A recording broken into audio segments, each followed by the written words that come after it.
Joyguru. Welcome to Purushottam বন্দনা। পরম প্রেমময় শ্রী শ্রী ঠাকুর অনুকূল চন্দ্রের চরণে আমার কোটি কোটি প্রণাম। জগজ্জননী শ্রী শ্রী বড়মার চরণে আমার কোটি কোটি প্রণাম। পরম পূজ্যপাদ শ্রী শ্রী বরদার চরণে আমার কোটি কোটি প্রণাম। শ্রী শ্রী আচার্যদেবের চরণে আমার কোটি কোটি প্রণাম। আজকে আমাদের বিষয়, একজন দাদা এসেছেন শ্রী ঠাকুরের কাছে। শ্রী ঠাকুরের কাছে এসে বলছেন, ঠাকুর, আমার নিজের দ্বারা করা কোনো ভুল কাজের জন্য অনুতপ্ত হলাম, কিন্তু অনুতপ্ত হয়েও আবার সেই প্রকার ভুল কাজই আমি করে বসি। বারবার মনে অনুতাপ আসে, সংকল্প করি, কিন্তু কার্যকালে ঠিক থাকে না। আমাদের অনেকের সঙ্গে কিন্তু এরকম হয়ে থাকে, আমরা এরকমটা করে থাকি। তাই আজকের এই ভিডিওটা খুবই গুরুত্বপূর্ণ, আপনারা অবশ্যই শেষ পর্যন্ত শুনবেন। শ্রী ঠাকুর ওই দাদাকে যা বলেছিলেন তা আমি আজ এই ভিডিওর মাধ্যমে আপনাদের সামনে তুলে ধরব। অনুতাপ। শ্রী ঠাকুর বললেন, কোনো কাজ করে বিচারের দ্বারা তার ভালো মন্দ অনুভব করে যে তাপের দরুন মন্দ থেকে বিরতি আসে তাই অনুতাপ। শ্রী ঠাকুর আবার বললেন, অনুতাপ করো, কিন্তু স্মরণ রেখো যেন পুনরায় অনুতপ্ত হতে না হয়। যখনই তোমার কুকর্মের জন্য তুমি অনুতপ্ত হবে, তখনই পরমপিতা তোমাকে ক্ষমা করবেন। আর ক্ষমা হলেই বুঝতে পারবে তোমার হৃদয়ে পবিত্র সান্ত্বনা আসছে, আর তা হলেই তুমি বিনীত, শান্ত ও আনন্দিত হবে।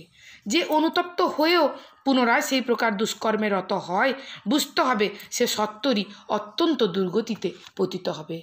আর শুধু মুখে মুখে অনুতাপই নয়, ও আরও অন্তরে অনুতাপ আসার অন্তরায়। একটা ছোট্ট ঘটনা বলি। একবার শ্রী ঠাকুর বসে আছেন, একজন দাদা এসে শ্রী ঠাকুরকে বললেন, ঠাকুর, আমার একটু প্রাইভেট আছে। তখন শ্রী ঠাকুর অন্য সবাইকে সেখান থেকে সরে যেতে বললেন। দাদাটি তার কতগুলি দুষ্কর্মের কথা শ্রী ঠাকুরকে বললেন।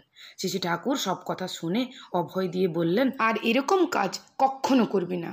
উক্ত দাদা তখন শ্রী ঠাকুরকে বলছেন, বারবার মনে অনুতাপ আসে, সংকল্প করি, কিন্তু কার্যকালে ঠিক থাকে না। তখন শ্রী ঠাকুর একটু রূঢ় কণ্ঠে বলছেন, ও অনুতাপই নয়, ও সংকল্পও নয়, ও একরকমের ন্যাকামি। সত্যিকারে অনুতপ্ত হলে কি মানুষ একই ভুল বারবার করতে পারে? মানুষ যেমন ইচ্ছা করে ভুল পথে পা দেয়, তেমনি ইচ্ছা শক্তির বলেই তা থেকে বেরিয়ে আসতে পারে। এখনো বুঝতে পারছো না যে নিজের কতখানি সর্বনাশ করছো? তা বুঝলে ও পথ আর মাড়াতে না। নিজ মুখে যাকে ঘৃণ্য বলে বলছিস, তাই আবার আঁকড়ে ধরে আছিস। এটা কি সত্যিই তোর ব্যক্তিত্বের পক্ষে অমর্যাদাকর নয়? ওই সব আত্মপ্রবঞ্চনা ছেড়ে দে, সোজা হয়ে দাঁড়া, মানুষের মতো চল। যদি সত্যিই অনুতাপ এসে থাকে, যা বললাম তাই কর। আর যদি মনে মনে ধারণা থাকে যা অন্যায় করেছি তার জন্য এখনকার মতো একবার প্রায়শ্চিত্ত করব, পরে আবার যদি কোনো অন্যায় করি প্রায়শ্চিত্ত করে শুদ্ধ হব, তাহলে অমন প্রায়শ্চিত্ত না করা ভালো। প্রায়শ্চিত্তের মধ্যে কোনো যদি থাকবে না। অমন্তরে অকাম আর করবই না, এই হলো সোজা কথা। মনে যদি অতখানি রোগ থাকে তবে লেগে যা। দাদাটি বিনীত কণ্ঠে তখন বললেন, আপনি দয়া করবেন, আর যেন আমার এমন দুর্বুদ্ধি না হয়। শ্রী ঠাকুর তখন দরদের সঙ্গে বলছেন, পরমপিতার দয়া আছেই, দুর্বলতার প্রতি মমতা সম্পন্ন হোস না, তাকে পুষে রাখিস না, নির্মমভাবে তাকে পরিহার করে চলিস, তাহলে ভাবনা নেই। দুর্বলতাকে প্রশ্রয় দিলে মানুষের মনের জোর কমে যায়, তার চরিত্রের কোনো জেল্লা থাকে না। নিজেই তো বুঝিস কিসে কি হয়, তবু কেন বেকুবের মতো চলিস? তোদের এমনতর ঢিলে রকম চলতে দেখলে আমার বড় কষ্ট হয়। আমি কত আশা করে বসে আছি তোরা পবিত্র হবি, মানুষের মতো মানুষ হবি, তোদের আওতায় এসে কত মানুষ সৎ হয়ে যাবে। তোরা কি আমার সেই আশা, সেই কল্পনাকে ভেস্তে দিবি? এইবার ওই দাদাটি হাউ হাউ করে কাঁদতে লাগলেন। কাঁদতে কাঁদতে বললেন, না ঠাকুর, আপনার যাতে কষ্ট হয় তা আমি কিছুতেই করব না, আর কখনো করব না। আমি প্রায়শ্চিত্ত করে শুদ্ধ হব। আশীর্বাদ করুন, আমি যেন আপনার মনমতো হয়ে চলতে পারি। তাই তো শ্রী ঠাকুর বললেন, যে অনুতপ্ত হয়ে পুনরায় সেই প্রকার দুষ্কর্মে রত হয়, বুঝতে হবে সে সত্তরই অত্যন্ত দুর্গতিতে পতিত হবে।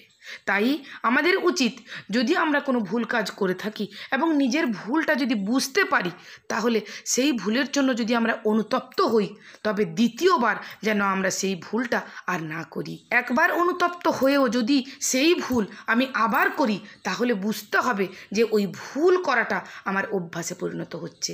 যে অভ্যাসটা আমাকে খুব দ্রুত খুব তাড়াতাড়ি ছাড়তে হবে, না হলে কিন্তু ভুল করাটাই আমার অভ্যাসে পরিণত হয়ে যাবে।